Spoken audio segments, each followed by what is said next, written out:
So today for lunch I'm making a tapas from the south of Spain. It's a little different from your typical tapas because usually we used to tapas being little snacks. This one is quite different. You'll see it's more like a stew and it's from the south of Spain. So the flavors are a little bit different, very similar to the kind of food we would eat in India. So I've put this little vessel to cook and I've added some olive oil. I don't usually use olive oil for my cooking, but when I'm making Spanish food, I definitely make it a point to use olive oil. Once the oil heats up, and it will heat up quite quickly because as you can see, I'm using a steel container. I'm adding about 4 to 5 small cloves of garlic, roughly chopped up. We are going to get this nice and golden brown. Look how beautifully that is sizzling. Stir it around once in a while so it doesn't burn. We'll just wait for it to be a nice golden. So while we wait for that to get golden, I'll tell you what we're making. We're basically making a dish for espinacas y garbanzo. Espinaca is Spanish for spinach. Garbanzo is Spanish for chickpea. So it's almost like a stew of chickpea and spinach. Now the garlic is almost there. I will go on to the next step. Usually at this stage I would just add the leaves, which is the spinach. But I'm going to do something different today. I have some chopped up onions. I am going to add those because they are starting to spoil. Onions actually spoil really quickly. So I'll add those in and we'll caramelize those quite well. Mix it all in because as you can see the garlic was starting to get a little bit burnt. So we'll mix it all in so it doesn't burn anymore. Now you might marvel at how small I've chopped the onions. Honestly, no, it's not my skill. Yesterday we ordered food from outside and it came with a bunch of raw onion which we didn't want to eat. And so yeah, I'm just using it for our stew today. We'll keep stirring this until it gets, we don't need to fully caramelize it, but until it gets a little bit golden we can cook it. You can just cover it up and let it be, but be a little bit careful if you're using steel because steel tends to burn things a little quickly. Just like with the garlic, give it a stir periodically so it doesn't burn and the heat is even. Onion is almost getting there. Stir once again so it doesn't burn. I have to say before we proceed that because this is such a common basic stew, there's a lot of different variations that people make out of it. So there's no one sort of authentic version of this. So you can feel free to play around with it. I used to love eating this when I was traveling in the south of Spain. It's quite has a lot of spices, so very flavorful and very comforting, especially if it's cold, and very sort of familiar for me. So I used to really like the flavors and I used to eat it quite often, and so this is the version I've recreated. Of course you can wait for the onions to caramelize more, but they're more or less cooked through, so I'm just going to go ahead because I don't have the patience anymore. Typically if you're going to store this from one day to the next, then you should definitely cook the onions really well, so it's less likely that the dish spoils. Now I'm going to add in the leaves. Now espinaca, like I said, is spinach, but I'm not using spinach today. Usually I would. Today I'm just using amaranth, or in Marathi it's called lal mat, because I really love this and it's a pretty good alternative to the spinach as well. So I'm not adding the full batch yet. I'm just mixing in the first batch so it wilts a little bit, then adding the next batch. I'm using about 150 grams of amaranth. Seems like a lot, but it will basically wilt down and then become very little stew. And this is going to hopefully last me for lunch and for dinner. So like 2 people basically, 2 meals. Mixing it so it starts to wilt.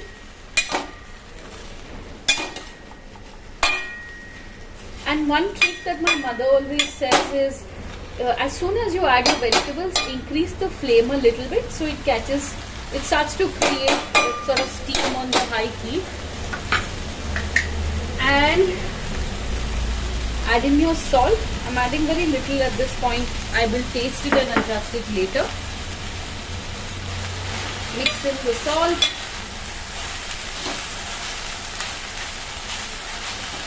Reduce the flame and cover it up. Before I cover it up, I just want you to notice that I've literally very roughly chopped the amaranth leaves. You know, stem, stalk, stem, leaf, everything. Tiny leaf, large leaf, not bothered so much. Just, roughly chopped it all up and added it in. I'm going to now cover it up. And this will kind of start to cook in its own juices and in its own steam, because we use that little trick of my mother's.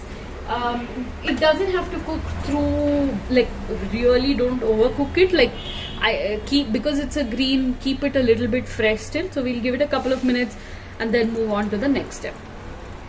Like I said, this is not a stir fry, it's a stew. So we want it slightly kind of liquidy, watery if you will. So I'm adding a little bit of the chickpea water. So water that I used to cook the chickpeas in. And then I'll cover it back up.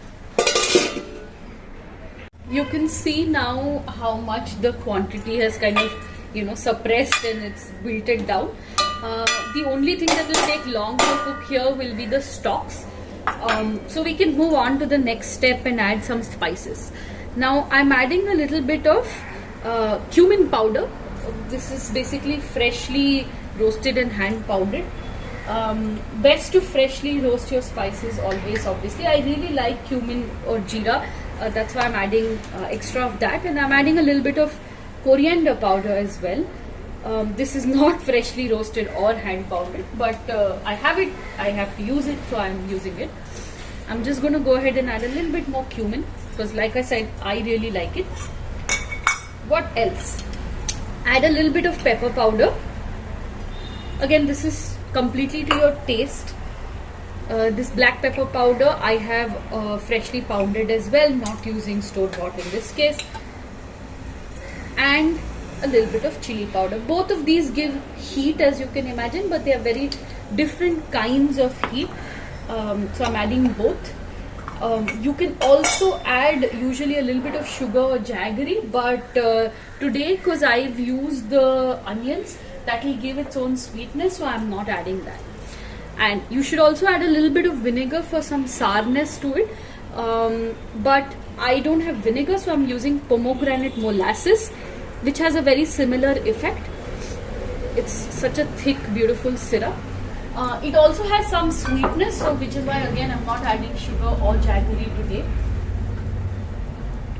And you can see why I say these are very familiar flavors for Indian people. You have the cumin, you have the coriander, and usually we might add tomatoes or bimbli or anything like that, or kokum for sourness. But in this case, we are adding vinegar. So, very similar flavors to what we are used to.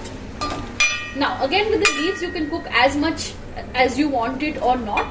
That's completely up to you. If you want it really stewy, cook it for longer. If you want it more, stir fry, crunchy, don't cook it for too long. So, adapt it to what you like. Mine are pretty much done now. So, I'm adding about a cup of cooked chickpeas. You can adjust the chickpea to leaves ratio as per what you want. I usually just eyeball it. These chickpeas I forgot to soak last night, and so I basically soaked them in hot water for about an hour this morning, and then I pressure cookered it for about 5-6 whistles, and then kept it on a low flame for 10 minutes. And they're pretty nicely cooked.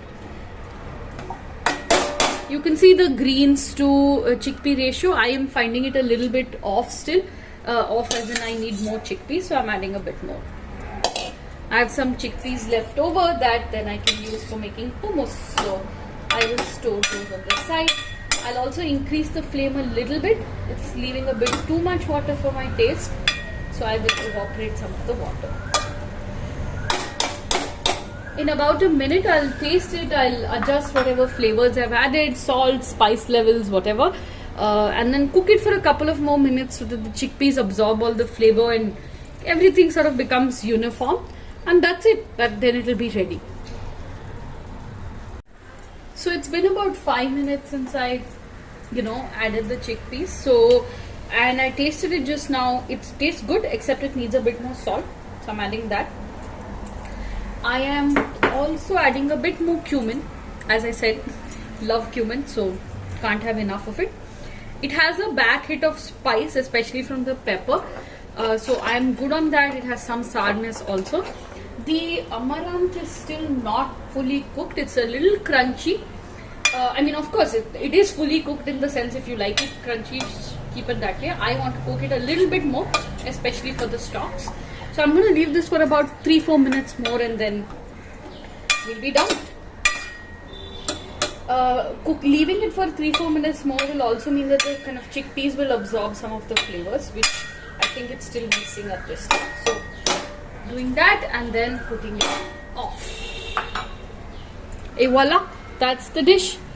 I will then show you how I serve it.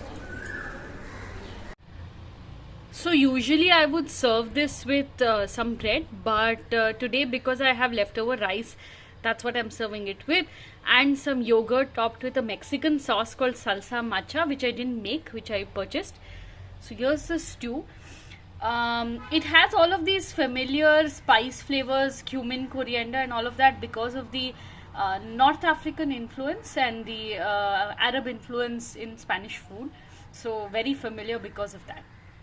Okay, make it, enjoy.